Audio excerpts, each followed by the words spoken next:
Clap. Make it clap. Hey, welcome to another Fighter Stance podcast brought to you by Sheepdog Response. I'm here with my co-host, Nick Booty Judge. That is 100% how you say my last name. I'm super excited to be back. I've been away for a few weeks, but yeah, now I'm here, back in the great state of Texas. We also have Zach Mayo. How's it going? I'm Zach, and we are joined by Sheepdog Response trainer, Torrey Prather. What's up, y'all? God, he's got a hell of a resume here. I'm just going to read off a few of these things. There's a whole lot. So he runs his own company, TP Total Performance. That's your firearms instructing. You also do personal training. And then back in the day, he was a professional football player, which I actually didn't know that until recently. Many years ago. Wait, A lot of you teams. played professionally? I played in arena football. Arena football, dude. Arena football. Arena football. Yeah. Then Listen though, he played for like 4 teams: Austin Wranglers, Laredo Lobos, San Diego Riptide, Arkansas Twister, Laredo Law, Lincoln Capital. They need to be like NFL names. I know, but That's arena football, bro. I know. That's cool though, man. Like I didn't know that. I remember going to arena football games. Like it was so. Dude, it was fun. What Like, was it, like 97? no, I'm not that. No, my rookie year in arena football was 2003. Damn. Yeah. Bro, That's like 7 years you did that. Oh my god. Yeah. That's a long time. That's super cool. yeah. So where did you grow up at? So, born in Atlanta, grew up in San Antonio, Texas, the majority of my life. How old were you when you moved from Atlanta? Oh, I was like 2. Okay. So you don't remember. Yeah, like it's funny. All my extended family is still in Atlanta. Like we're the only ones that left. And now we all live, like my mom and dad live in completely different places now. Yeah, we just spread out throughout the United States. So cool. you That's grew cool. up playing football in Texas. Then. Yes, I did. So are you a Texan? I guess that's the real question, right? Because some people, like, if you haven't been born there, but I feel like you've been here most of the No, I'm definitely a Texan, but I definitely have ATL in me. Yeah, no, I do. Yeah, It's in the blood, right? it is, man. That's cool though. You have a bunch of people all over the country you can go stay with if you want to go visit somewhere. Yep. My sister's in California. She's in Northern California. Oh, nice. My brother just moved from LA back to Atlanta. My dad's in Orlando, Florida. My mom's in the DFW area. That's awesome. So how many? So were you the only like any of your siblings like play football or anything like that? Or were you the only one? No, my brother is a big deal in the music industry, man. Like a really big deal in the Finding music out so industry. much. Yeah, he won a Grammy for "We Gonna Be All Right" with Kendrick Lamar. Like, He won a What? Grammy? yeah, my brother's like a real big deal. in the Who's your music brother? industry. Hold on. Kawan KP Prather. Yeah, you Okay. can. He's Googleable. Is he like a producer? He's or something? he's like me. We're like Mr. Everything. No, seriously, like it's like our dad is the same way. We just have a lot of skills that we have, but he's done it all. Producer, A&R. What do you win owned a his Grammy own for? label. We Gonna Be All Right with But Kendrick like Lamar. what- like what do you do? Writing. Yeah, Oh, you wrote? co-produced Damn. that song. Mhm. That's awesome. Yeah, him, Pharrell, and Kendrick. Yeah. Bro, I've known you for like 6 months. I've known you for No, 6 there's so much. like, So much y'all don't know about me. Yeah. I've known you, we have like fought people together. You haven't, like you haven't told me any of this. I feel a little bit cheated. And by don't. fought people together actually happened in Protector 1. Oh, yeah. Like there was like a full on like people were like calling for help when I was beating someone up, and then I had to call because there was like 5 people jumping me, and Torrey ran over and helped me out. Like that's real. Oh yeah, it's True real. story. That's It's how real- it goes down, man. real stuff. Yeah. Yeah. Real training stuff right there. Yeah. Now we're going to find out more about you though. Yeah, for real. Now we're going to learn all the I know, secrets. there's all a those lot things now. before. Yeah, Start so- peeling the onion back. Yeah. So let's peel this back. So San Antonio, Yes. you played. I'm Like, assuming. I mean, high I'll school start football. I'll start with because we were one of the most dominant Pee Wee League football programs. No, I'm not joking. Like we had so many guys go D1 and several go pro coming from Columbia Football League. Wow. Do you think that That's in San Antonio. That's in San Antonio. So there's that thing now where because you have a son who plays football, but do you think that the kids that age should like start playing tackle or like flag football? My thoughts have changed over the years. Like I didn't allow my son to play tackle until middle school. Just because I did see you got guys get injuries, mess up growth plates, things like that. Yeah. And it's just not, you don't have to, I mean, we were brought up that way. I think we were just brought up harder in our generation. We were, Yeah, bro. dude. We were For sure. Yeah, 100%. You know, so I just wanted him to let him grow, let him stay healthy as long as possible. Just give him the best opportunity to go in with his body fully intact. And brain, like we didn't even have Neosporin back then. You put dirt on shit. Dog, just think about how many times your head was ringing in your helmet. Like, bro, how many concussions did we have as kids? Yeah. Like, seriously. Like, not great for a child to get a concussion. No. Although that's in why Russia, we're all half retarded now. Yeah, in Russia, they have kids that like fight MMA. Probably not the best thing. Yeah. Yeah. So Pee Wee, and then you played junior high. Yeah. So that was at I played at EMP's middle school. Also dominant force. We were, bro. We were. So whenever I was growing up, my Pee Wee team, like everybody went to the same junior high and then the same high school. We weren't good, but like we were a wrestling like school, like Kansas though. Like, you started wrestling at 4. That makes sense. When did you start playing football? What age was that? 5 years old. The first time I ever touched a football in the game, it was like a 70-yard touchdown, bro. Nice. Yeah, my dad was shocked. Like he was like, "Is that my son?" Yeah, I was gone. What number was that? Hold on. It is your son. Yeah. He didn't know. He really didn't know. He tells the story. He was like, "Was that Torrey?" Yeah. It was your son, things that come. Yeah, it was, man. It was cool. So you played junior high and then you went on to play high school. Yep, What position did you play the same? Because a lot of people, as you're growing up, you change positions. Did you play the same position, or did you again jack of all trades? Jack of all trades my whole life. Running back, quarterback, receiver, DB, kicker, punter. No, I'm dead serious. I've long snapped. Bro, I was also a long snapper. That is not an easy thing. No, it's not, bro. It takes skill. Yeah, people knock the long snapper. Nah, bro. There's guys that get paid $1 million a year to long snap in the NFL because it's so important. Yep, it is. It's a big deal. So what did you play in high school? In high school, played receiver, DB, kick returner.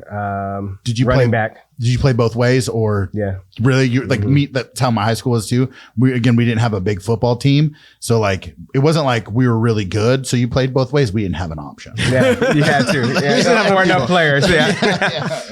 Yeah. What was like? I feel high school football here in Texas is like insane. I feel like it's a religion. It's a religion. I mean, it's funny. Like you see these stadiums. Like I drive by Leander, right? Like stadium. Like it's a huge stadium for high school. What was that like? Well, back in like the late 90s, we like the school, only certain schools had that. Like now it's a normal thing where like every school has their own like big facility. Like we had the Northside Independent School District Stadium where our whole district played at, but we didn't necessarily all have the big stadiums like the more rural schools have their big stadiums. But I mean, the stadium was big that we played in. But we didn't have nice facilities like these schools have now. No, bro, we had a dirt track. Bro, you look at some of the sky boxes, like the boxes that they have, like for like the coaches. No, it's wild, bro. And it's like this is a college stadium. Like, what are you doing, bro? It's crazy. I mean, their weight rooms are out of control. Watching high school football now with my son playing, like it's wild. The investment that these schools put into the programs. Because it's like there's a lot of money in Texas too, and a lot of that stuff's like paid for by the school district, but also donors and shit. Like it's crazy. It is wild, man. Yep. What's the biggest difference like from when you were playing to like now when your son's there? They're soft.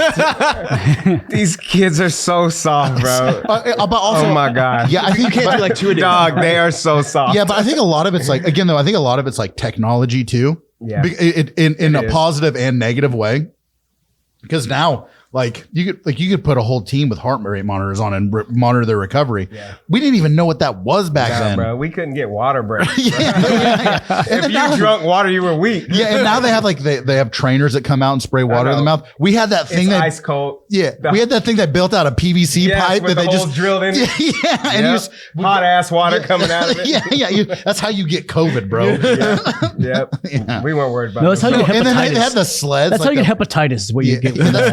They had the push sleds back in the day, like, but they didn't have any padding on them. Bruh. You would hit that thing and you would cut your hands. Tires, bro. The tires with the like fire hose as the straps just cutting you up. Yeah, all that stuff. I remember that our push sled was too hot one day, so my coach, he would park in the shade and he had like one of those like big ass like F-250 trucks. So we just pushed that. Nice. Yeah, That works. And you know that you would know that the coach didn't like you if you could like the brake is on. It's the brake, bro. I see the brake lights right here, bro. Come on, man. You're pushing it. Yeah. It only came on when I walked up. Yeah. That's some Kansas ass shit though. Wow. That's funny. Yeah. So you played high school, you played multiple positions. Mm-hmm. So how, like, going out of high school into college, like, did you receive a lot of offers or? I had several, but I was a knucklehead, man. So y'all are about to learn a little bit more of the story. Yeah. So grades, man. I didn't take school serious. Me too. Yeah. Bro. I did. I had letters from, Bama, UT, went on visit to Bama. But like, I thought I was like Alvin Mack from the program. Like grades didn't matter, bro. Like, but it's funny because that was that ultimately, really that late 90s is when the shift of that clearinghouse thing came into play. And that got me, dog. Yeah. Yep. So a good reference though, the program. Yeah. So solid reference. Yeah. Those days of as long as you don't get in trouble, they'll keep you eligible. Yeah, that all ended. Yeah. It really did. That was like that time period where that stuff stopped, man. So you know what they did? So when I played at a small like junior college in Kansas, what they did is they would send like our starting nose tackle played in the Orange Bowl the year before. So he didn't make the grades. So what they did, and this is like 2003. Yep. So they sent him to this small ass junior college in Kansas and took like underwater basket weaving. He got the grades that he needed, and then they sent him back. Yeah. I feel like underwater basket weaving is always like used as that like super easy course. I feel like it would be hard to weave a basket underwater. No? I agree. But are you submerged under the water when I think you got your head up and you're just weaving the basket? Oh, that's what you're thinking. Yeah, right. Like smarter, not harder. Like, why would you submerge if you didn't have to? Why would you? Maybe that's the final. In the first place. Maybe you have to like the final for that class. You have to go all the way underwater. But like the rest of it, it's fine. Yeah, I took scuba in college. That's scuba. Yeah. Do you and Matt talk about like? No, I never once brought that up with Matt. Yeah. I would feel embarrassed bringing that up. Yeah, I took scuba in college, Matt Smith. Yeah, like, did you get certified? Yeah, I did. Yeah, so I mean, you're on the playing field. He's PADI certified. Matt taught special operations. Matt taught special operations in the Army. Yeah, you not took the same thing. You took in a semester pool, in the comfort of an indoor pool at University of North Texas. You took a semester. Although this is bad too.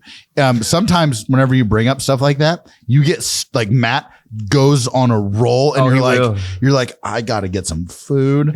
Like all this is great information that Matt Smith's giving right. I love everything he's saying right now. But like I haven't so much. Today. Yeah, I have so much. No, I just ate, but it's so much information that my body needs sustenance now. 100%. The problem is the stories are so good and there's never a stop and it just keeps getting better somehow. Just keep going. I remember I like went into his office one day. It was like 4:30. I had to go to the bathroom, but I had to like ask him something. I ended up leaving at like 5:45 to like go home. I'm like, where did this whole day go? Dude, he starts like pulling out like, that, bro. his grandpa's like gun from World War II, and you're just like, what? Yeah, no. What he does is, you were there, Zach. He puts that sergeant major rank back on briefly, where like time doesn't matter, time and space are not a thing anymore, and he just like. Boop, he touches it and he's like, tells you amazing information, amazing stories, but like, I gotta go home. So I just want to go home. You took a couple different visits, but grades weren't a thing. Yeah, great. Yeah, great. So where did you end up signing and going? So I ended up at North Texas. How that happened was because my stepfather actually played at North Texas, so he had some connections there. Nice. And I was able to qualify through the clearinghouse to go to North Texas, but I did have to sit out my freshman year. Yeah. Do you think that like that's back when you had to lose years. They weren't giving away free years. Bro, there's a guy that's on his 8th year. No, I'm so mad. I'm so jealous of these guys now. You can transfer, not lose a year. Also, they gave him that COVID year. Yep. I mean, Dylan Gabriel left Oklahoma. He went to Oregon. He's going to break like the all-time passing record because he's played 7 years of college football. He's like 30. Yeah. Give Baker Mayfield 7 years. See what happens. True. But so you played at North Texas. Mm-hmm. you sat a year out, and then you're not Deion Sanders, so you didn't play both ways. No. Were you offense or defense? That was a receiver. Yeah, receiver. Receiver. Were you happy about that or not? At the time, no. Like, that was one of those things. Like, I knew, and I'm sure as we get further down this line, we'll talk more about it. But like, I knew I was always a better defensive back, but because I was so good with the ball in my hands, like, coaches always wanted to put me at receiver. You ever seen that shit where like you're like, dude's fast, he's aggressive, plays good, and you're like, man, he could be a wide receiver, and then they throw the ball to him, and you're like, no, he can't. But that's the thing, but I had good hands. Like, yeah. That's what I'm saying. That's the biggest determining factor between a wide receiver and a D-back is, can that motherfucker catch? Yeah. Because sometimes you get those dudes, and you're like, oh, he runs routes perfect. Yeah, crispy, but drop. Yeah, and then you're like, and you try to teach him like, hey, like go over to the ball machine, the jugs machine, and we'll see what can happen. And everything just goes, it hits the hands, flies off, hits the hands, fly, and you're like, okay, this. Can you tackle? Oh, you can tackle. You're gonna play DB. Yeah, DB or you safety. You fine. Yeah. So when I went in, it was when I finally got the opportunity to go to, because I got to do play in the spring. I wanted to play DB, and the coach was like, "Nah, bro, you're playing receiver." I was like, "All right, cool." But I mean, it worked out, man. I mean, like, you know, I'm an athlete. I mean, I was out there roasting their starting DBs and like climbed my way up the depth chart like really quickly in the spring, man. Nice. Yeah. It's one of those things too, where you like, when you get that time where you like have to sit out.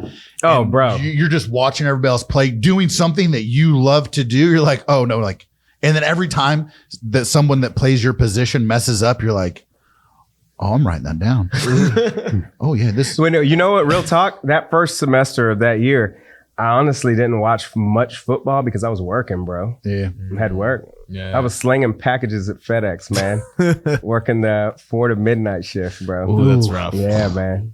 And then going to school. And going to because school. you were a knucklehead. You went to Alabama, you wouldn't have to do that. I wouldn't have. I wouldn't have, man. Yeah. So how many years did you play at North Texas? 2. So I was there from 99 to 2001. So really just 1 year. Yeah. And then what was next? Then from there, I transferred to Texas Tech and Red Raider. Yeah, Red Raiders. Did they throw tortillas on the field at that time? Oh yeah. What the fuck is up with that? You know what? I wasn't there long enough to really understand it. I just thought it was weird when I saw it. But yeah, it was one of those things like, you know, I was all right, if I'm going to play receiver, I wanted to be in a more passing offense because we ran the ball a ton in North Texas. Yeah. You know, so over that summer, I took a visit to Tech and sat down with Coach Leach, and he was like, yeah, dude, I mean, we'll take you, but you know, you got to sit out another year.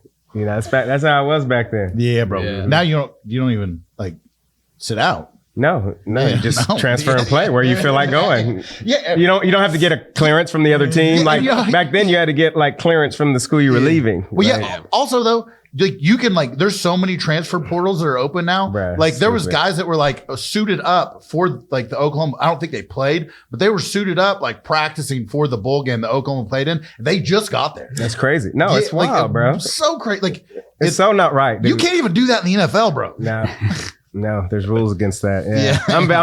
I'm very jealous of college football. Yeah, but you know who I'm not jealous of though? The coaches. Nah, that's got to be such rough, a like, bro. And I think that like so I think it's good for the players to get paid, but I think the problem is now you're not like, I'll give you an example. Again, I'm an Oklahoma fan. Brent Venables, you go there and you're a defensive player, like you need to stay there. Like Danny Stutzman, for instance, right? Like he got there, he got developed by Brent Venables, and now he's going to play another year. Like he's going to go first round in the draft. Mm-hmm. I feel like a lot of these players, one is if you get in the transfer portal and you don't get picked up by a team, then it like you kind of asked out because you can't go back. Yep. Like you go, you're like you're playing in a junior college. They're going to give that slot away to somebody else. Yep. And so now like you're not getting developed like you would. Like you go to a team, you stay there for 4 years, like they're going to develop you. Now, some of these guys are going to bring like, one of the things that is difficult is like, so let's say you're a DB, right?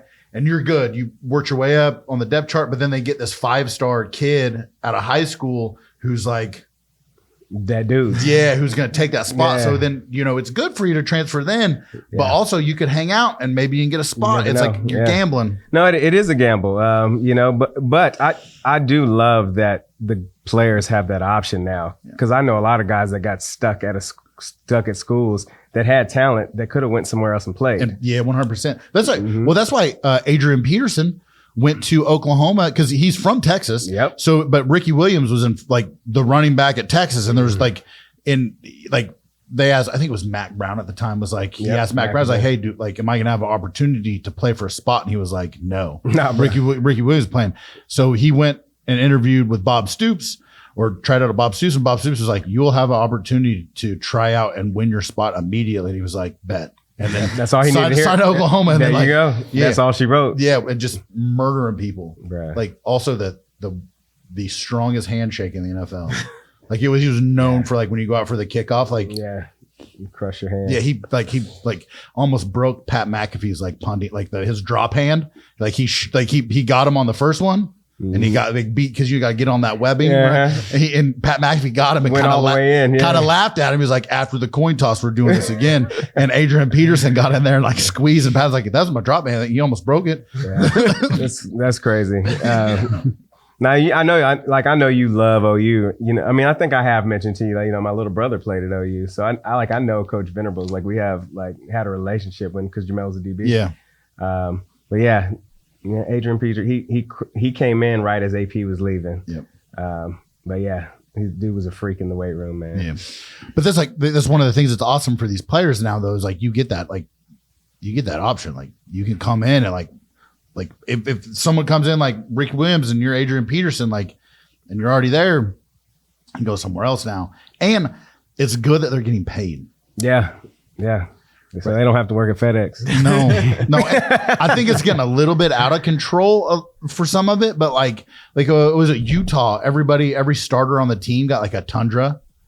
That's awesome. Yeah, because one of the donors was like a Toyota dealership or something. Like, excuse me. So that's like stuff like that's like dope. Like that's awesome for those dudes, because like they're making so much money for the schools. Yeah.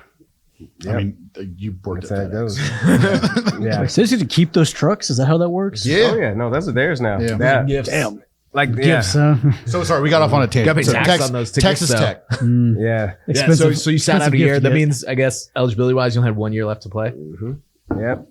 But I'll say that like Texas Tech, the time there was, I didn't see the field much. But my time there, the thing that I got from Tech, a couple things, that is where I really started to kind of find my way with God. And that's ultimately where I got married at. Oh, yeah? Yeah, so I got married at 21, dog. Before you graduated college. Or like, wow. That's cool. Yeah. 21? 21. Wow. I know. Zach's like hell no. Yeah. That's crazy. Zach just had like a mini stroke. He did. There. Like, what? He's like, that doesn't compute. What do you mean? Man. Like, Yeah. you don't say single until you're like 45 and then decide if you want to settle down, if ever. Wait, so It's about Torrey, not me. So you didn't see the field a lot. Mm-hmm. You found God. You got married. Mm-hmm. Your eligibility is over. Gone. Well, but so there was one last transfer to a historically black college, Paul Quinn in Dallas, Texas. okay. That worked because all my mom and my stepdad were there. My wife was there. She went to Texas Women's University. Okay. So I went and played there and played as a DB for one season at Paul Quinn. How'd that go? It went good, man. Had a good season. Nice. Got injured though. We're gonna get into that. And that's where like the injury bug started biting me. Just improper training. I mean, I've always been a super high power to weight ratio dude. Yeah. So grip it and rip it. Yeah, dog. Yeah. And even there's that. The training methods they'd let us lift as heavy and as often as we wanted to, and that's not smart. There's no structure. There's not smart. Yeah. No structure with how you're training. Man. Okay. Yeah. So that's kind of one of those things where like you learn from that, and that's why. No, but I kind of. Right, because that's the thing. I've always been a hard worker, so I didn't always work smarter. I worked harder a lot of times. What I really got the lesson a couple years into my arena football career / my personal training career. I got injured when me and my wife went out to San Diego to play for the San Diego Riptide. That's such a dope name. It was, dude. The uniforms were dope. Baby blue. I had those. You remember those Vicks with the white, the stripe and the white and baby blue? Oh, bro, I have to show y'all the pictures later. The uniforms were dope. But out there, had a bad hamstring injury, like to where like my hamstring wouldn't fire. Like had to go through acupuncture. Like couldn't, like had zero strength to it. So this is a little bit off topic, but like arena football is pro. Yeah. But you ain't making NFL money. No. You're working. Yeah. So you had a. Well, I was. Let me say that. Not everybody wasn't working because I mean you're well taken care of. Your housing's taken care of. Your meals are taken care of. You get gear. You get most of that stuff taken care of. So some guys were comfortable living that way. Yeah. I was a married man, so I was not. So. Small paycheck. Oh yeah. You sounds get your like weekly. Military. No, yeah, it sounds we're gonna get into those similarities with the military. They give you all the stuff, but yeah, not much money, but they feed you and clothe you. So my training career and strength and conditioning coach career coincided with my arena football career. Cool thing was because no matter where I went, I could find a gym to train at, right? Yeah. Back then, those were the Bally Total Fitness days, man. So, not Brad, right? When's the last time you heard Bally Total Fitness? So I worked. Was that the fucking Jane Fonda fucking leg? Dude. What the fuck is that called? The Thigh Master? Thigh Master, yeah. Bally Total Fitness, Thigh Master. They had their brand, Same. Yeah. Different, but same. Yeah, so I started growing up in the corporate fitness industry with Bally's because typically, wherever I went and played, I could transfer to a Bally's there. Because they were everywhere. They were dude, Bally's was it. It was like the gold gem of like 2000, It was, bro. It was. So personal training career and football career were developing at the same time. And then like when I had that injury in San Diego, that's when I was forced to shift more on just business and how am I going to take care of my family if this keeps happening, So, I went into management, became a personal training manager, became a general manager, and like crushed like all the records in San Diego. Damn. So but at this time though, you're no longer playing football, or you're still doing it. You're just still doing it. Yeah, but I was out. But I was out. Like so you're injured. So this was giving you the time. To do all those things. But the football window was still open. It was still there. Yes. Oh, okay. Yeah. And what year was this? This would have been in 2005. Yeah, because we were there 2005, 2006. At this time, do you know what a gun is? No. I mean, yes, I do. I mean, yes. But I'm not. Yes, I know what you're. No, so nothing like. Yeah. No. Okay. No, y'all are going to be shocked when you find out when that really started. Yeah, like 6 months ago. Anyways, go pretty ahead. Much. Yeah. It's all from video games. Yeah. Went to the arcade every day and just playing Time Crisis and Area 51. Time Crisis. That game was amazing. So San Diego was there were some tough times there, but it was a blessing in disguise, man, because it was a lot of growing up that went there. My son was born in San Diego. Oh, wow. He was born there. So shortly after he was born in August 31st, 2006. Shortly thereafter, there was one of those ripples in the economy, right? So Bally started making some cutbacks. So they were going to try to cut my salary in half. And I was like, yeah, no, that ain't going to work living in San Diego, California, bro. Yeah. So that's when before I even knew where I was going to play again, that's where we went ahead, especially with a son here now. I got a child here, right? Yeah. So he was born in August, like right before Thanksgiving. We made the move back to Texas, and it kind of worked out. The guy we were renting our home from there owned a home in Hutto. So that's how we made our way back to Texas. It was kind of easy transfer for us. That's cool. Yeah, man. And then naturally, when you back to Texas, they just give you your driver's license and a pistol. Right? No. And brisket. Somehow still too early. Still too early. Sorry, I jumped the gun on that. Yeah. So you just like transfer around on like like arena football teams? Like, how'd that work? Yeah, because so arena football was very like volatile, bro. Like, because you have some owners who took care of their franchise, some owners that didn't. Yeah. So a lot of those teams were 1-2 years and folding because the finances. Yeah, right? I'm sure. They're like, oh, this seems like a great idea, but it's like, okay, cool. How do we sell enough seats in a stadium to actually make this profitable? Some of that too is just finding this where you're gonna play at. No, the city, like, dude. Get out of the cities that y'all heard of. What do you think the best city was? The best arena football city that I played in was when Zach kind of. Do you remember? We got Laredo. We got San Diego. We got Arkansas. We got Lincoln, Nebraska. I'm gonna say Nebraska or Laredo. I'm gonna say Arkansas. Arkansas, probably, huh? Really? Arkansas, bro. Really? Yeah, you gotta go where there's nothing else going on. That was fucking Laredo, bro. Yeah, Laredo too, but like, but like Laredo has nice weather though. Like, it's not, remember, it's a spring league, like so people are doing other stuff out there. Yeah. I mean, it got okay weather. Yeah, I mean, it's okay. It's I would okay, rather be playing outside in Laredo. Yeah. But Arkansas, dude, like the Arkansas Twisters. I mean, they're like one of the storied franchises of arena football, bro. Like walking out, like no joke, dude. I was so nervous walking out in that stadium. Like 25,000, I think, Alltel Arena held. Like every seat packed, bro. Wow. Whoa. I was not ready for that. My first year walking out on that football. Was that your first team too? Oh yeah. No, second. I'm sorry. That was my second team. Damn. But Lincoln was pretty good. So I was in Lincoln, Nebraska first with the Lincoln Capitals, and then. Nebraska's they're about football. Oh, they love their football. No, they love their football, but the arena was like nowhere near that.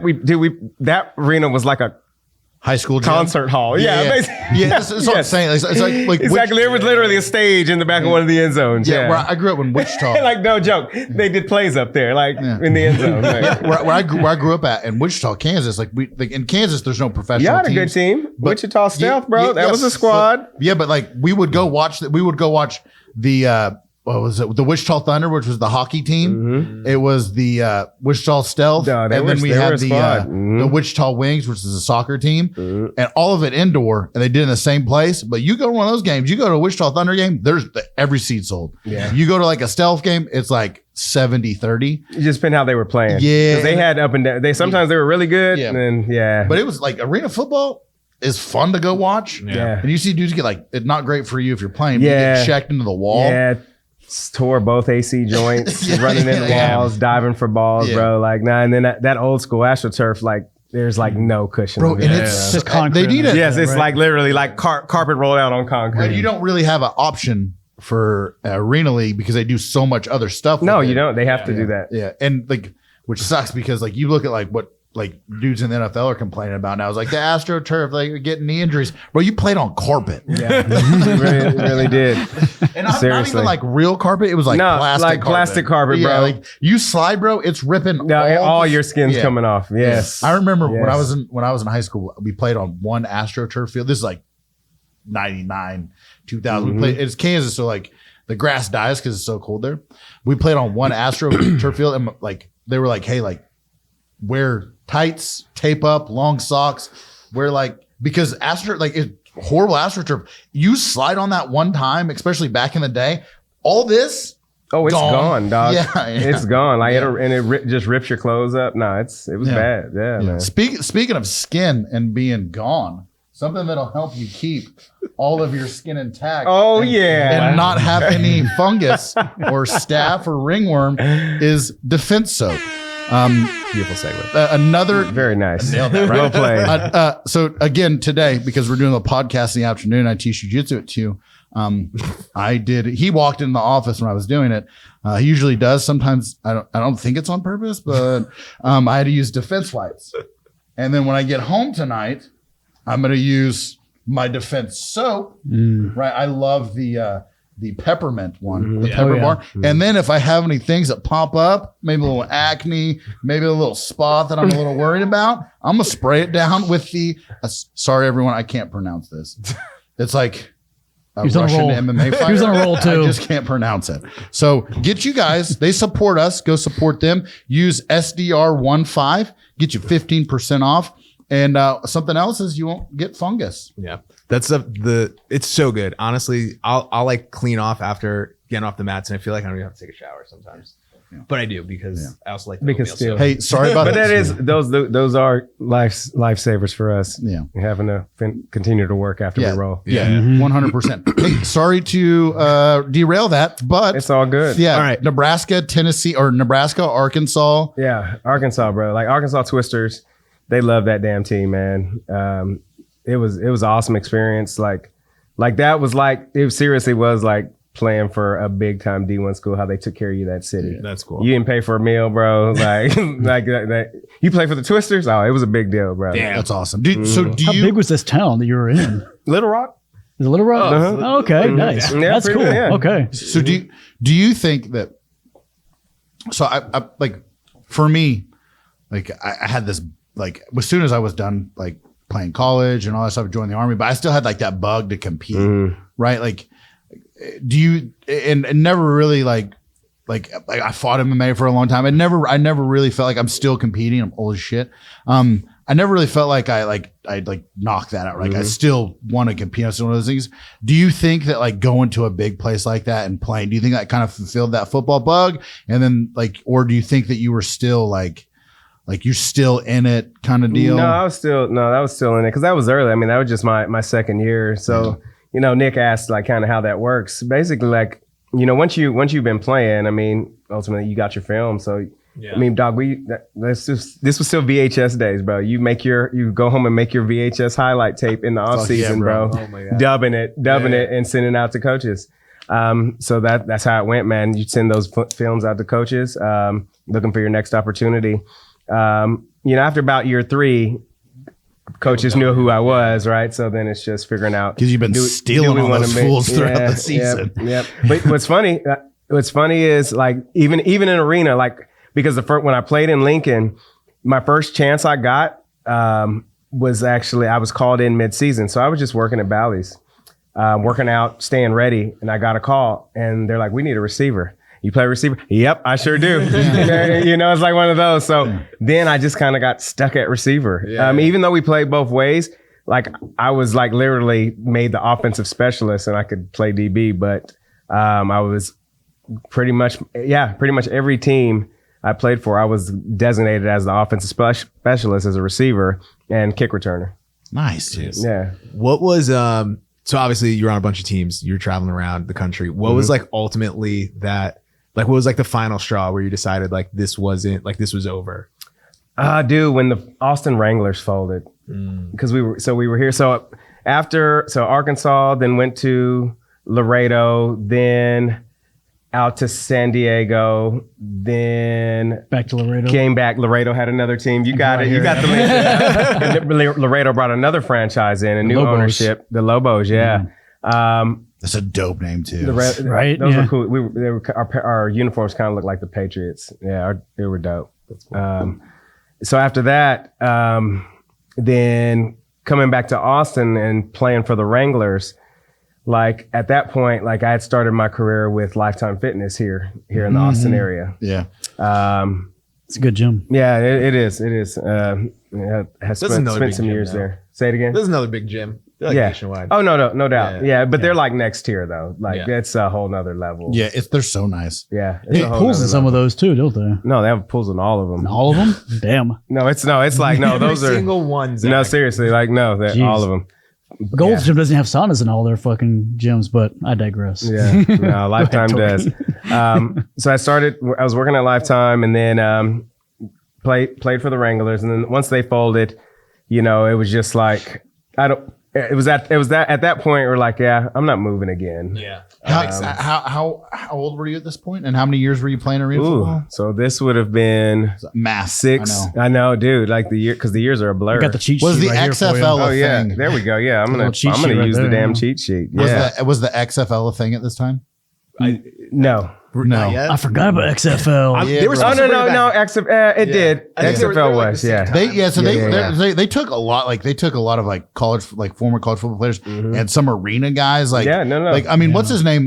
They made a movie about him. The quarterback, Kurt Warner. Yeah, Kurt Warner, and then he won the Super Bowl. Like Yeah. Weren't they just supposed to bring the XFL back? They are. It's back. They played last season. Now they're Now combining with the other league. The XFL and the USFL or some shit like that. They're combining for the United Football League. Yeah, United Football League. XFL just sounds better. Honestly. Yeah, branding. Come on, guys. Yeah, I wouldn't want to be a kick returner in the old school XFL though, because there was no fair catches. No, dude. In arena football, our back was to the coverage team. We had to catch the ball off a net. What do you mean? That shit was yes, bro.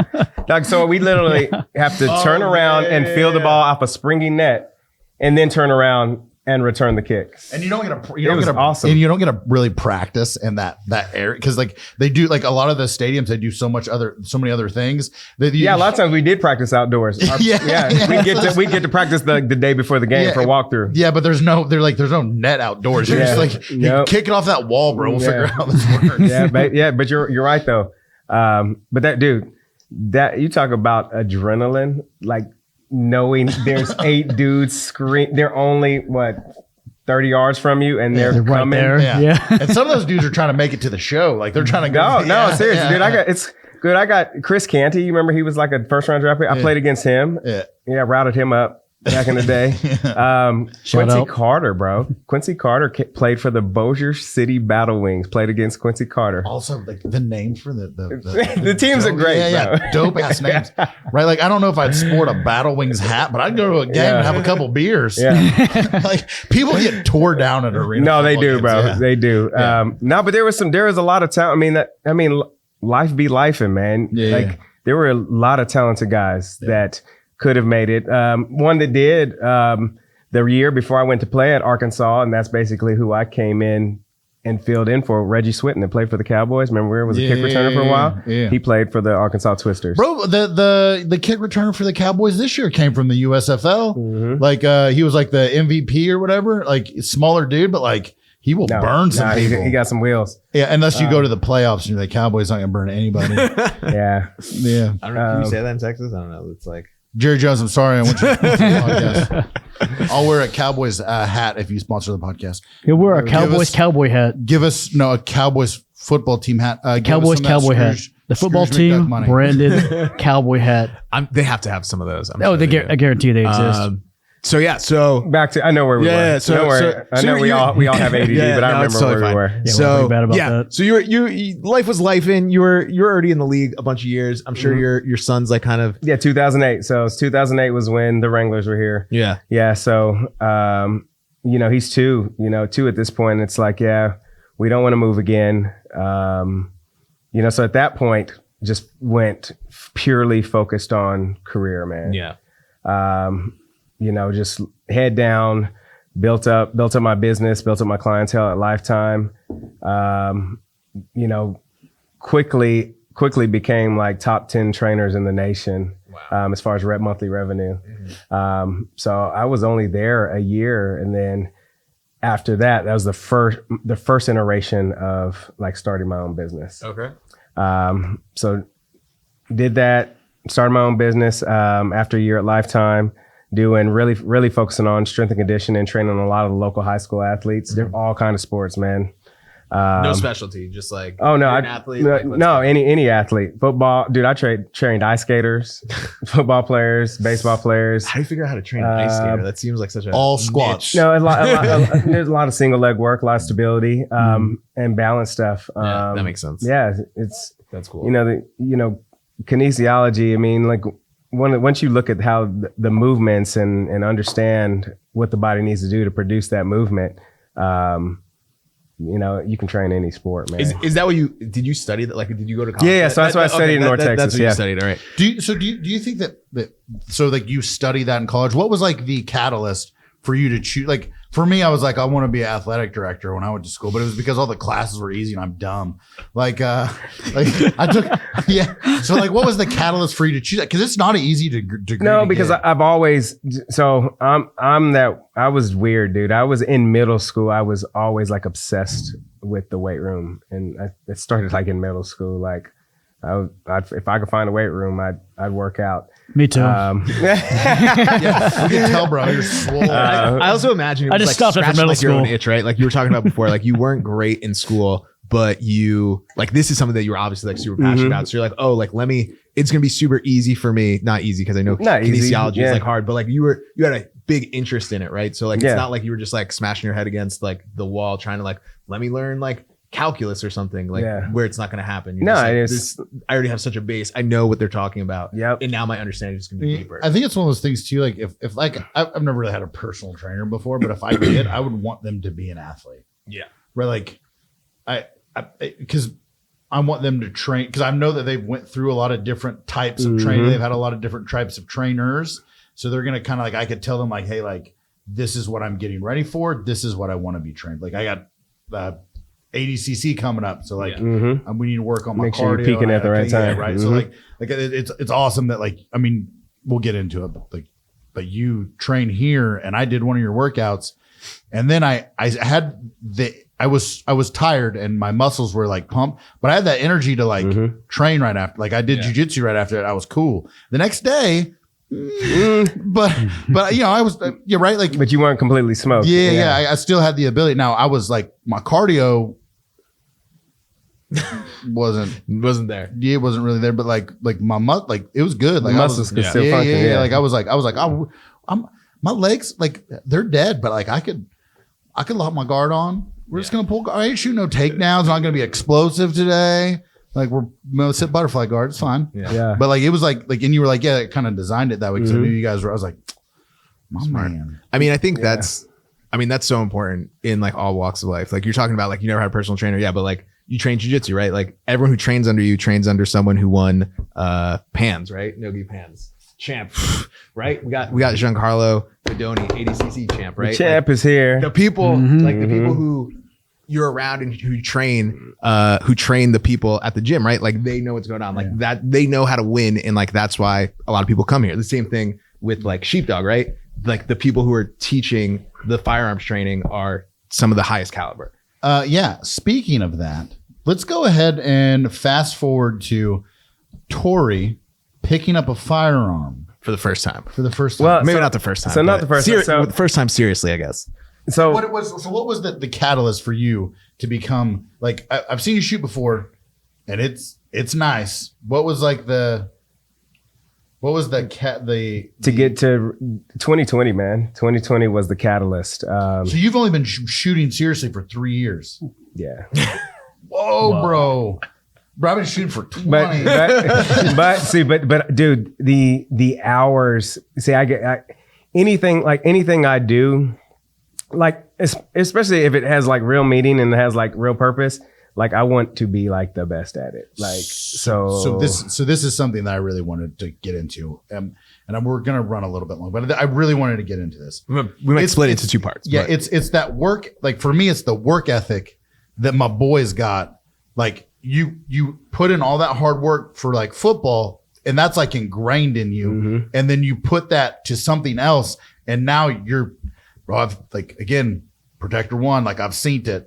Like my boy can shoot, and it ain't no joke. And the fact that you did that in 3 years, again, it's not easy to get that good. And you did that in 3 years. Like, is that something that you think that you carried over from like your days playing football and that drive? And like, where do you think that is that something that you think you got from your parents, or do you think that's you know what I'm saying? Is that like a thing that's like you ingrained, like just coming up?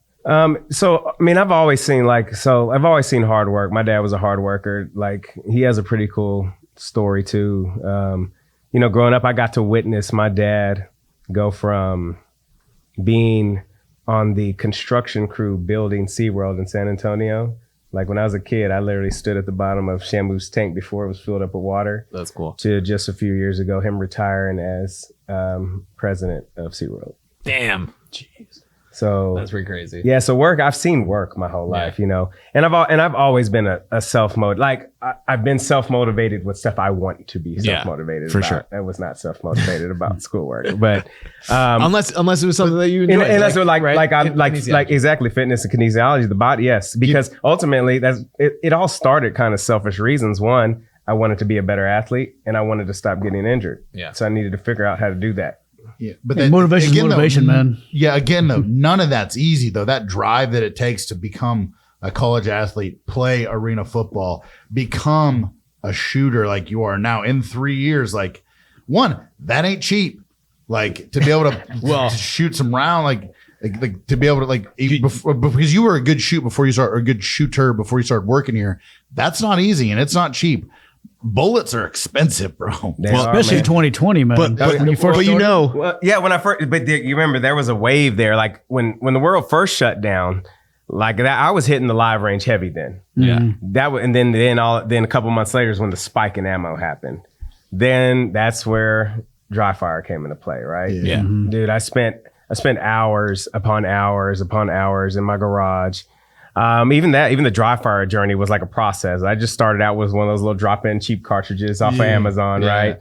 Got tired of racking that slide. And actually, talking about dry fire one day, our boy Carlos is the one who actually introduced me to laser ammo products. Oh, really? He was like, "Hey, dude, have you seen this company?" Yeah, Because we're talking about laser dry fire, and I'm looking at other options now. I'm like, I'm sick of racking this slide every time. Listen, I wish that we could turn one of them cameras around and show Carlos. Because like again, this is like he makes this shit happen. No doubt. Carlos is the young Jamie of the podcast. Dude, no, Carlos is actually the one who like hit me to laser ammo. So, dude, I got on the website and I was just like, dog, I need all of this. Like now. Like, so that became like ultimately, I saved up and then I invested in like that whole system to get myself a whole system for me and my family to train at home. Then it just got stupid. Like, dude, now you don't have to go anywhere. Yeah, I don't have to go anywhere. I have all these programs on my computer in the comfort of my garage or my living room. Like I would make my wife sick. And like, I'm not even joking. She'd be like, when are you gonna come in? I'm tired of hearing that pop, pop, pop in the garage. Like, I'm trying to protect our family. Right? Exactly. Exactly. That was my play. It was like, no, I gotta get good. I wanted to master that skill. I mean, so it was just, dude, I really can't tell you how many reps I put in dry fire, but it was a lot, man. Did you at this point, did you have like a goal? Like you just said, like I have to be able to protect the family, but like, was there like something bigger than that? Like, no, it started with just purely about my family, man. Like just seeing how quickly and the world got unstable. Like, bro, like, y'all think about we were standing in lines to go into the grocery store, bro. Hey, listen, I was in Afghanistan. You weren't. Yeah. So like when COVID happened and all that stuff went crazy for COVID, like I was like in Afghanistan and the craziest like. Did they have COVID in Afghanistan? Bro, the thing that COVID exists in Afghanistan. Hey, listen, the thing that kills me about that COVID in Afghanistan, because again, we're on a base, and they're like, you got to be like 6 feet apart, but hey, you guys are going back. So they're like, hey, you guys are going back. So they would say we'd be in the chow line 6 feet apart, but then we'd be staying in these giant bays, sleeping in bunk beds that were like this close together. So it's like, wait, like, so COVID only like it only goes up. It can't go left, right. Because I roll on my side like this guy and it wasn't like there was people that I knew there, but there was also people that I didn't know. Yeah. I was like, this is the dumbest. Like a lot of that stuff was pretty dumb. Yeah, but listen. Yes, and then you put the military stuff on top of it. Yeah, I can only imagine, dude. A whole bunch of dudes walking around like some sergeants like come walking around like junior high school principals like, you guys are too close, bro. Like this is we sleep right next. What are you talking about? Yeah, man. I'm gonna sleep next to later. Yeah. Like it was cool in America. Like it was rough, but like you didn't have some dude who was like drunk on authority. Like, who's your first sergeant? I'm gonna write your name down, bro. Take a picture, bitch. Like, have you heard of Karens? They were everywhere. I don't know what you're talking about. No. We had Karens. A little different. Hey, we had Karens with guns. That's fair. But yeah, everything being shut down though, I imagine that did give you like that much more time to do it. Oh, no doubt. I mean, that one, and then you just see how ridiculous people were acting, man. Like they were fighting over toilet paper, man. Like seriously. Why was that? It was like a mad rush at Costco when those doors are open. It was crazy, man. I never understood. That was never fully explained. I don't know why. They didn't really explain that one. No. Why that happened? Yeah, because I think Dwight says it best. People needed shit tickets and they're sold out everywhere. Like I remember seeing pictures. Again, I wasn't here, but I remember seeing like people post on Instagram like, this is the toilet paper aisle and there's nothing here. Yeah. Mm-hmm. You can only buy like one pack. Yeah. People fist fighting over toilet paper. No, it's crazy, dude. Like, it was ridiculous. Yeah, it was crazy. And even just all that uncertainty. Like, should have bought a bidet. I think bidets got really popular around that They time, really honestly, did. in America. Probably. That's when everyone decided to be like, this isn't weird anymore. Like, let's not worry about toilet paper. The modern anus is very coddled. To quote Dwight from The Office. there you go. But I don't know, Pat. So to your point, right? Like, I think 3 years is pretty quick, but like jiu-jitsu, right? It's all about like time on the mats, time at the range.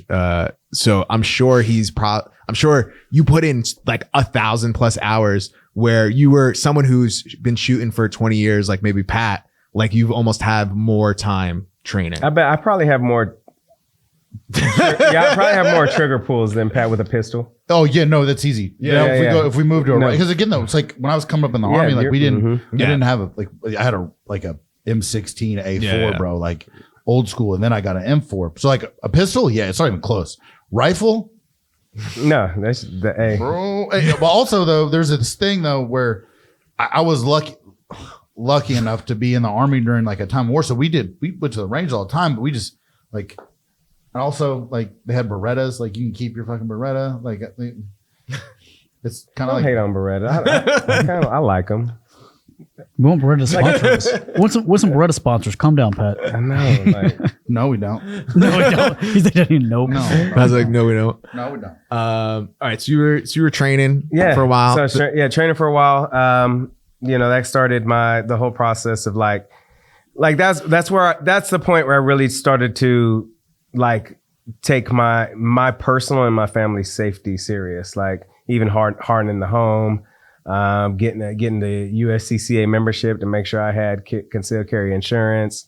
And then as I started, did tactical games, did a few tactical games competitions. Of course, because you're competitive. Yeah. So that was fun. First one, I got my ass handed to me. I was so unprepared. Like, you remember we're locked up, so I'm just watching all the highlight videos, right? I'm just like, oh, so I focused on like moving big weight, bro. I went in at like 230, dog. Yeah.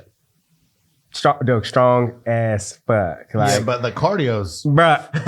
But they don't put that in the videos on YouTube. That's entertaining. Yeah, they don't do that. Bro, I don't do the mile you have to run to the dog, shooting and it station. wasn't because then obviously I'm not doing intermediate. No. Oh yeah, no. Of course not. Yeah, I'm like, line that shit up, yeah, right? Yeah, there should be a motto at Bruh. Sheepdog is just fucking send it, bro. But bro, first event, dog, 3-mile run in kit. Dog, I thought I was going to die. How'd the calves feel, bro? Dog, dude, With body armor on? bro, everything was smoked, bro. No, God, no. I thought I was gonna die. Yeah, so I was questioning my life the whole run. So the like, worst is when you do something like that and like you feel your calves, like you're like 2 miles in and you're like, I didn't prepare for this, and you reach down and touch your calves and they're Rock just hard, bro. yeah, you're just like, I can't bend my ankles right now. yeah, bro, that was rough. But the other, like the strength based events, I did just fine. But bro, their long event, because it breaks down, like you have a speed event, a strength event, and then your long event, right? Mm-hmm.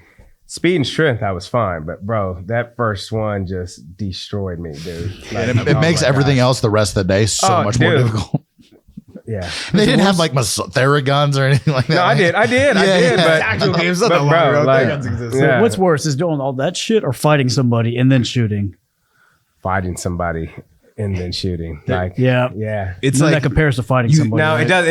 it doesn't. And so there's too many variables, right? Like Yes. like it's if you could train to lift a bar, to you can move train weight, for and specific do all these energy different things. systems, right? Yeah. Like with that, and that's what you train for as an athlete. You get used right? to those specific reps, the specific Yes. weights, all that. Yeah, the modalities, all the tools. Like I bought all the equipment right, so I got the yokes, I got everything right to train with. You can even run. But yeah, You practice running. You can run, but like, dude, yeah.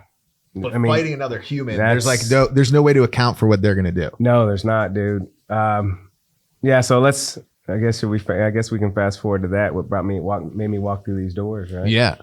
We can't go that far ahead. All right, so yeah, because there's so much that happened in those couple years. Like, all right, so I started that. Then once I got like really proficient at shooting, like it's like, okay, this is just another thing that's mechanics. It's teachable. Yeah. Yep. So then that's when I feel like that's where God gave me the vision to like, you can teach people how to do this, right? Yeah. And that's where that urge came from to ultimately become an instructor. So I was already a USCCA member, and their content is amazing, man. Like their tools for the civilian are great. And then I found out that they actually certify instructors. So I decided to go through the USCCA Certified Instructor Program to become a certified instructor at the end of, what year would that be now? 2021? No, 2020, because I started teaching in 2021. Yeah. So I started instructing with my business, doing youth firearms safety classes, women's self-defense and firearms fundamentals. Had a whole little thing going. So for pretty much all of 2021, I was doing that. Were you still doing the fitness stuff? Like, or you one of those people? Like I see like a lot of people, I'm like this too, like you just went super deep into firearms. You're just like, this is going to kind of take over. Or like, no, I did it all. No, I was still doing everything, dude. Like, bro, like when the pandemic, dude, I was like, it was like one of those times that I took full advantage of the pandemic, like in so many ways, like relaunching my business. Dude, I was doing virtual cycle classes. Dude, I like made a whole new business line, bro. Carlos was there for that too. Carlos he's been here for this whole journey, bro. Yeah. Not the whole. He wasn't there for. Well, no. I mean, like, the firearms. You're right. No, the firearms journey though. That's what I mean. Like, so for that part, like, it's been cool because he's got to see me start as an instructor, teach him, work with him, and he's kind of seen the whole evolution to today. Who shoots better, you or him? Me. You gave it a thumbs up. He gave a thumbs up. He agreed. Yeah, he's like, yeah. He's pretty good with that staccato he has now, though. Yeah, he said it's like a cheat code. Cheat code. Right. It is. So I was instructing. Then, kind of as I'm going through that, I became a licensed carry instructor. Became a first responder licensed carry instructor, and throughout that process, I also wanted to get back into some security stuff.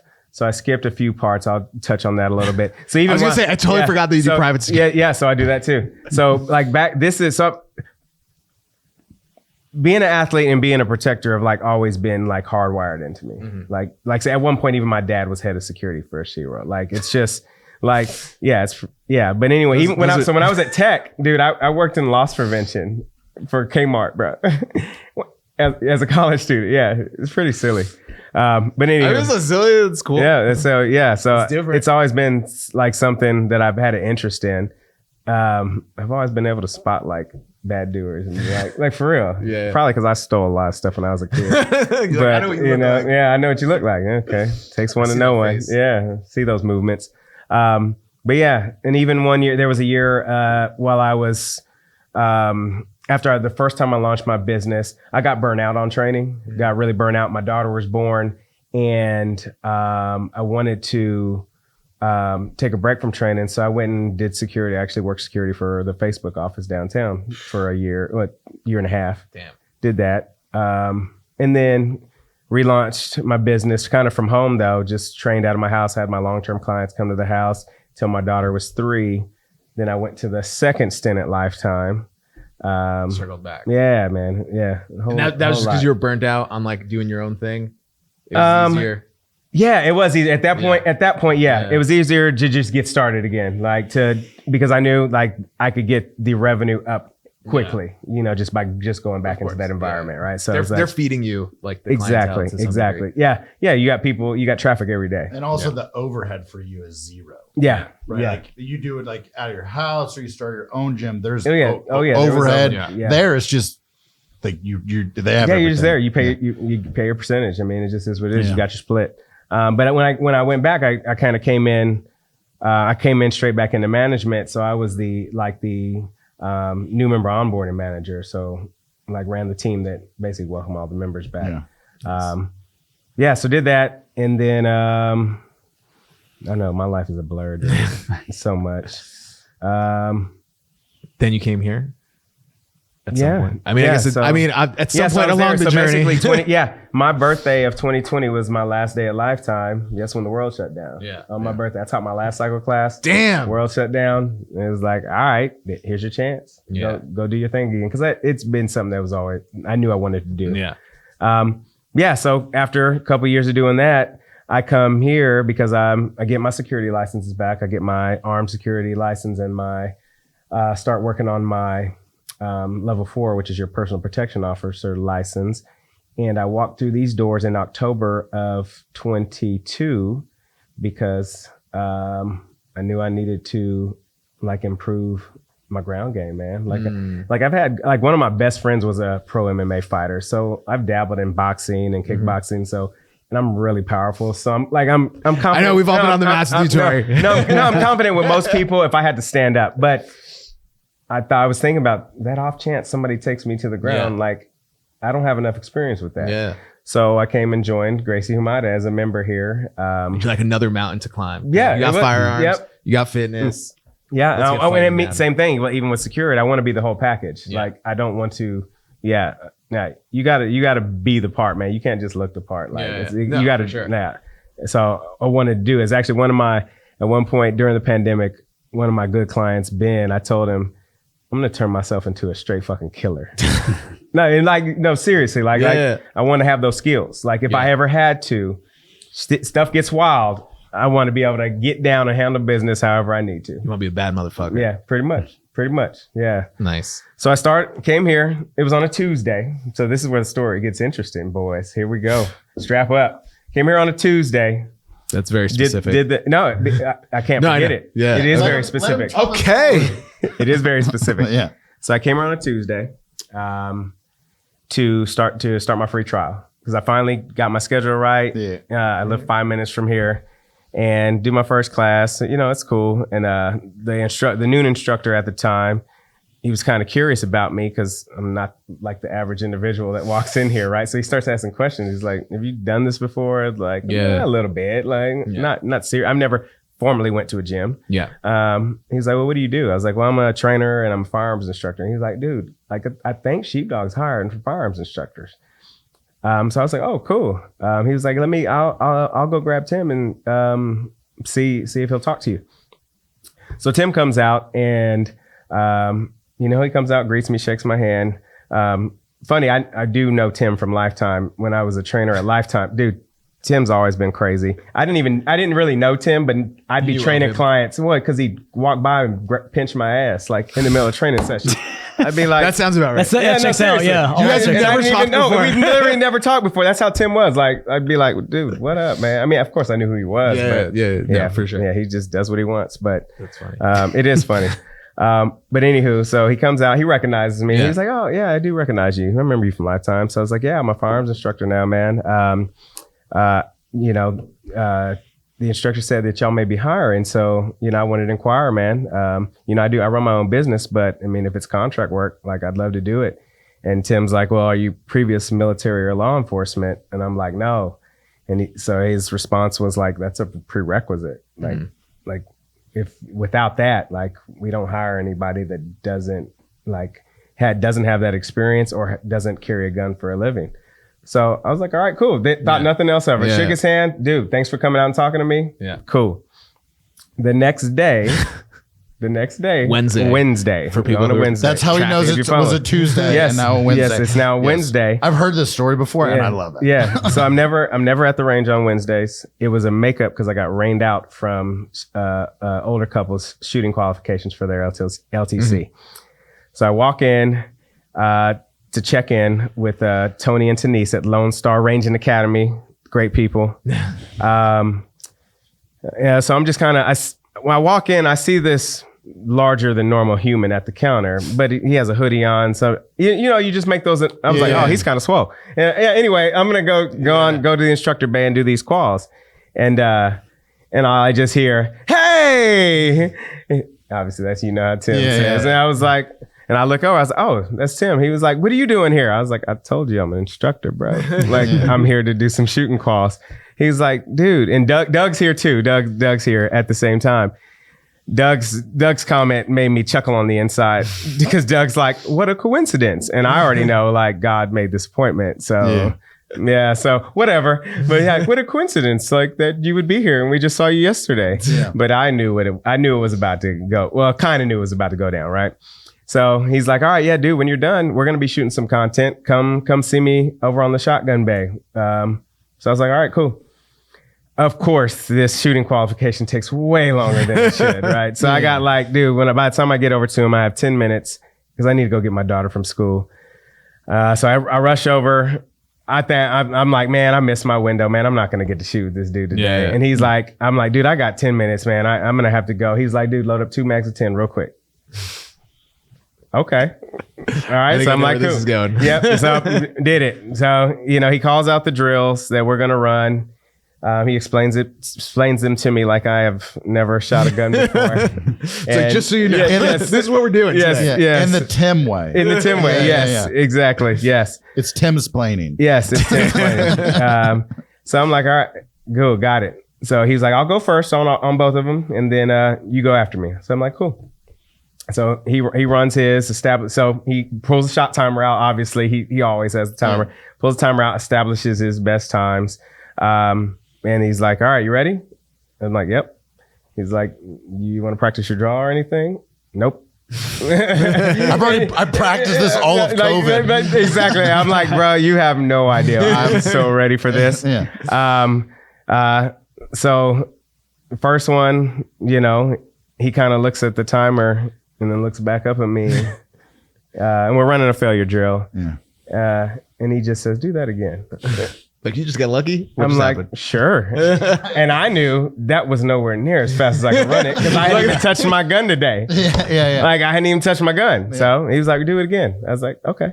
So do it again. I do it 3 more times before I'm out of ammo, right? And, Tim, he just kind of looking at me. I'm like, who the hell is this guy? Basically, where the hell you been? No, like seriously, where the hell you been all my life? Who is this guy? I trained in my garage, bitch. Yeah. Laser ammo, dog. Shout out Chin, Laser Ammo. What's up, baby? That's a whole nother thing. Like they were a sponsor of mine and all that. But it's so I'll neither confirm or deny whether I beat Tim Kennedy on the shot timer that day with a cold gun. He actually has the video on his phone, but it's never been shown. It's never been revealed. Nope. But he did show me that video. He showed one day he was scrolling. He said, "Look, I still have this video." I was like, "Why do you have that video?" He's, "Why haven't you deleted that?" No, he's like, "No, I'll keep this video forever because that's the day I met you." Like really? Day, like he said, like that's the day he really met me. Yeah.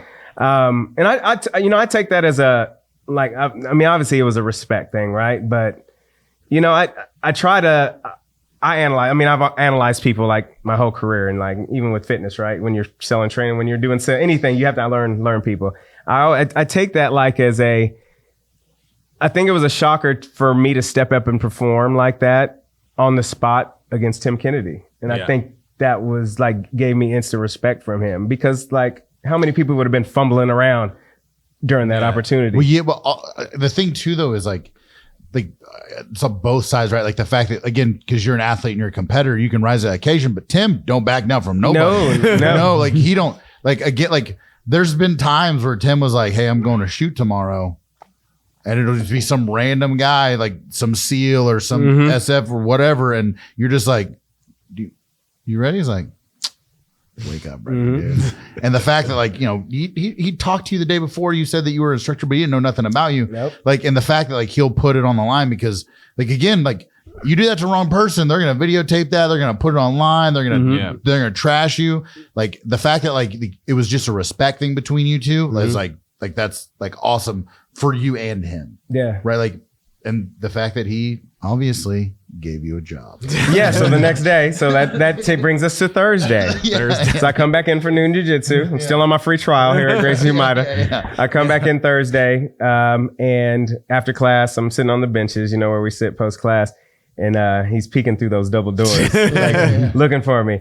And he swings the door open. Hey, as only Tim can do. He likes to throw the point. Yeah. I'm like, what's up? He was like, when you're done talking to them, come see me.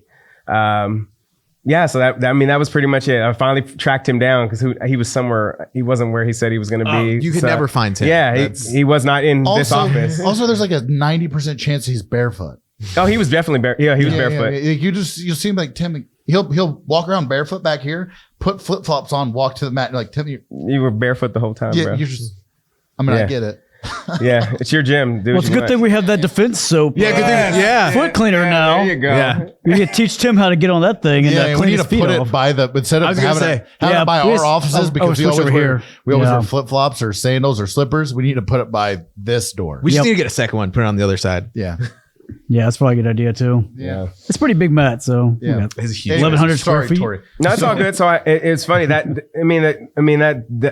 I give all credit to God for that entire situation because I know He set that appointment for us to be in the same place at the same time, and then even the next day. So I know Chantry Coker, one of our other instructors from Lifetime Fitness. His wife used to be a trainer at Lifetime with me, and I've worked out with Chantry before. And you know, me and Chantry were more gym bros. Like we'd be working out, deadlifting next to each other and stuff like that. So I've known him for a long So time. it's okay when he pinches your ass. Yeah. He never did that. I know He he never wouldn't. did that. He never That did would have been fine. That's not a Coker Yeah, thing to to be do. clear. No. But yeah, so Coker's here that day, and Coker sees it's me, and I guess there was the chatter back here was like, dude, go hire that. So Coker kind of was following my journey too, because I would reach out to Coker and ask questions about being an instructor. You know, what kind of classes do you think I should offer? But he happened to just be in on that Thursday. So finally find Tim. Tim's like, all right, come here. He takes me to meet Matt Smith. And it's like, yeah, he turns back to me. He's like, yeah, I know I told you Tuesday that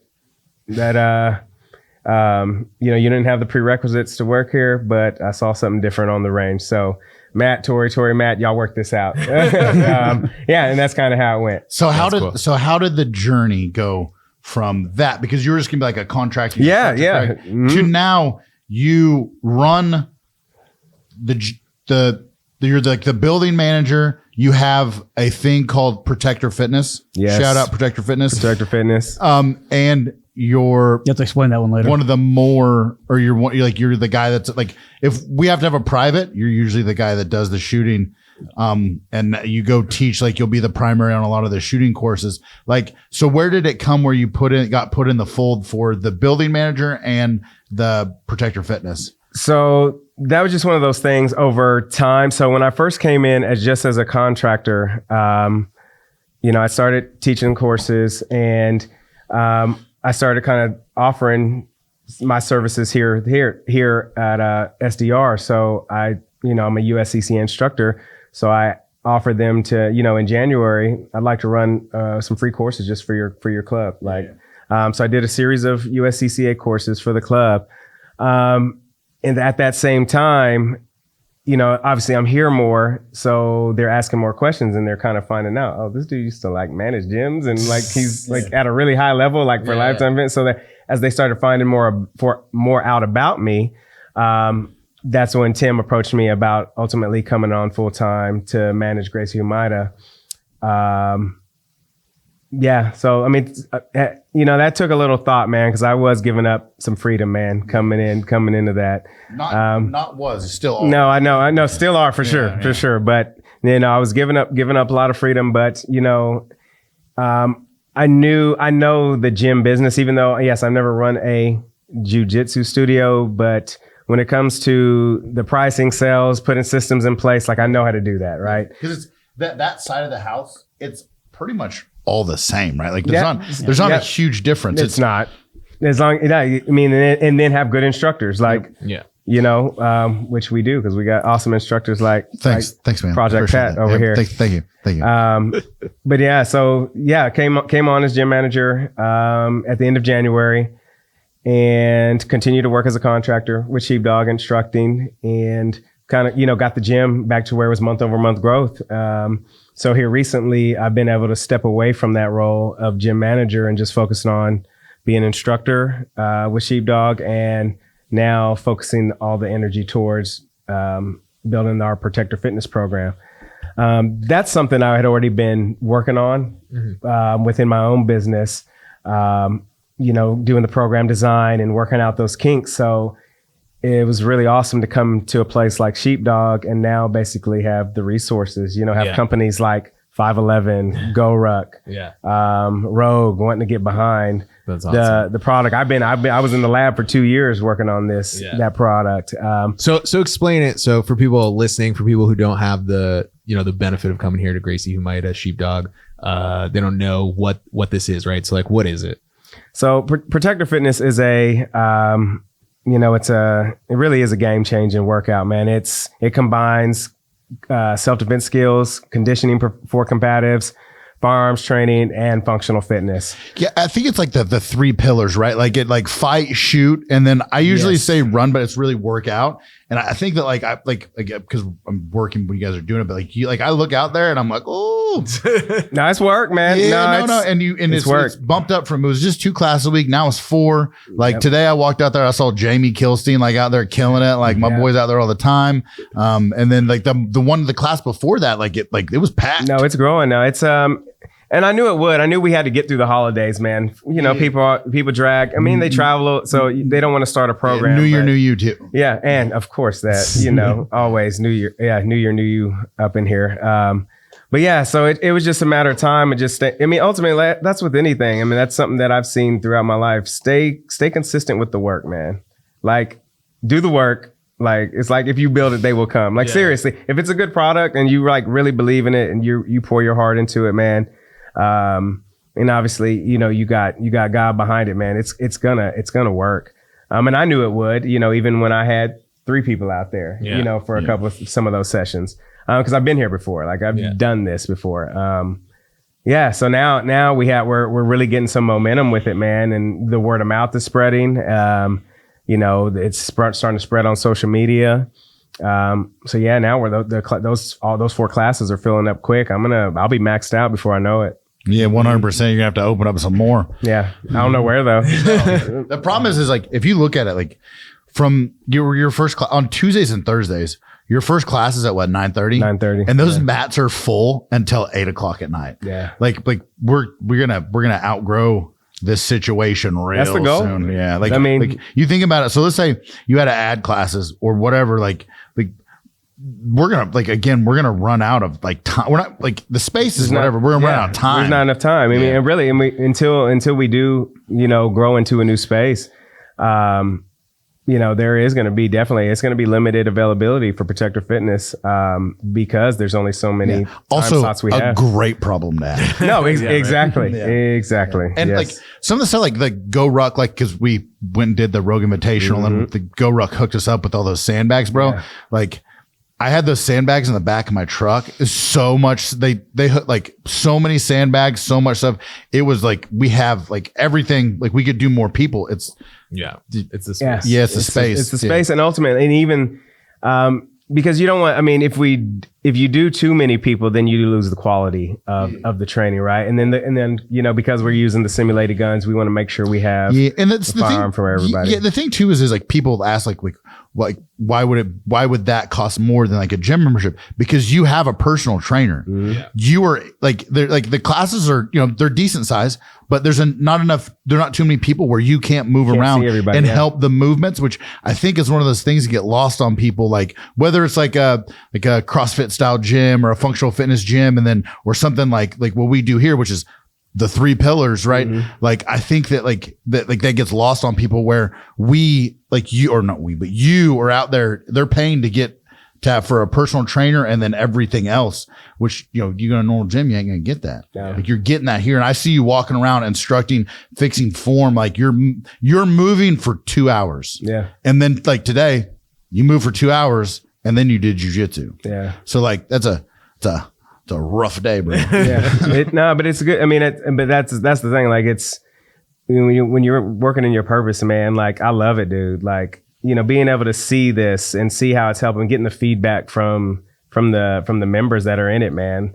I mean, the feedback has been awesome about their fitness levels already changing. We have so much technology now where we can measure heart rate values and the improvement of fitness. I get text message from them showing their charts, how over time they're they really see their fitness improving. They really see their shooting, their groups are getting tighter week by week. Bro, and I see it too. Like, and just like when you look at their draws of like they're shooting with their dominant hand or their non-dominant hand, like everybody is, because you like we'll walk out because like they're like over by our office, and I'll see like I'll just look, I'll peek out, because I'm a shooter, right? And I'll look out and I'll see like them shooting offhand, hitting those small targets. And I'm like, oh snap. No, it's and that's the thing. It's funny. I mean, it all just, it's cool. Like all of this stuff coming full circle to where now I'm at a place where like God's put me in a position where I can literally use all the skills, like seriously, all the skills that I've acquired in these 42 years. Yeah. Like I literally get to use them all. Like blows my mind. This program. 42. Yeah, no, it's and again, like I think it's such good that the Instagram is blowing up. Like everything is like coming like into play. And again, like it's like I think it was before Christmas, like Yako went out there and was like showing some of the jujitsu stuff. Yeah, you'll be out there soon. Yeah, like so that and I want it to be. I want our violence advisors to come out and give a new look, a new take on a self-defense technique. So that's the thing. It's not just a workout. I mean, we're learning real self-defense skills from black belts like yourself, like Yako. Like for every 3 weeks of work we have that active recovery week where we learn a new skill, learn a new drill, because that's coming in your next phase of training. Yeah, which is cool. It's always growing and it's never going to be the same. Nope. And that's one of the great things about the sandbags is you can do so much stuff with sandbags, the TRX stuff, with just body weight stuff on those mats because they're kind of springy. So it's like nice. Yep. Yeah. It is. No, it is. It is nice. I'm pleased with how it's coming together, but I do look forward to the time we bust out of this building.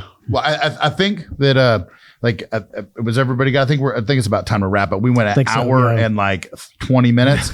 But before we do that, Torrey, where can they find you? What do you got on socials, bro? On Instagram, TP_total_performance on Instagram. And then we got Protector Fitness on Instagram. Yep. And awesome. What about, we haven't done this yet, but what about you, Zach? Do you want to give out your socials? It's just I don't know what it is. I think it's Zach Mayo _ATX. That sounds right. That sounds right. Yeah, I think that's what it is. I have to go check. I'm Nicky Taranta, Taranta. And then Miller's Battle Tested Jiu-Jitsu. So if you guys want to follow us on social media, see what's going on at Sheepdog Response. What's the Sheepdog Response? At Sheepdog Response. At Sheepdog Response. Yeah. Follow us on Sheepdog Response. Yeah. So check those out. Torrey, again, you're such a busy guy. Thank you for making time. Like we're normally record our podcast at 10. It is 1748, 548, 1776. Yeah. So 1776, right? Yeah. Yes. Thank you. So 1776 o'clock. Yeah. Thank you for coming in and doing this. I know that you got kids, and I appreciate you giving up your family time to be able to do this. Really good podcast. As always, Zach, Nick, thank you. Thank you. I appreciate y'all. Yeah. Appreciate you. Yeah, glad to have you, Torrey. We learned so much. I learned so much. I know. I didn't know half it's about crazy. you. Yeah, this is a really good one. And Carlos, thank you for putting the time in, because normally we do this in our office, but there was the podcast studio. There's some stuff going on, and Carlos came out here and moved all this stuff around in Tim's office. So that's a big deal. Again, thanks everybody for coming. Thank you for checking out the podcast. Don't forget to like, share, and subscribe. Awesome. Thanks, guys. Thanks, guys.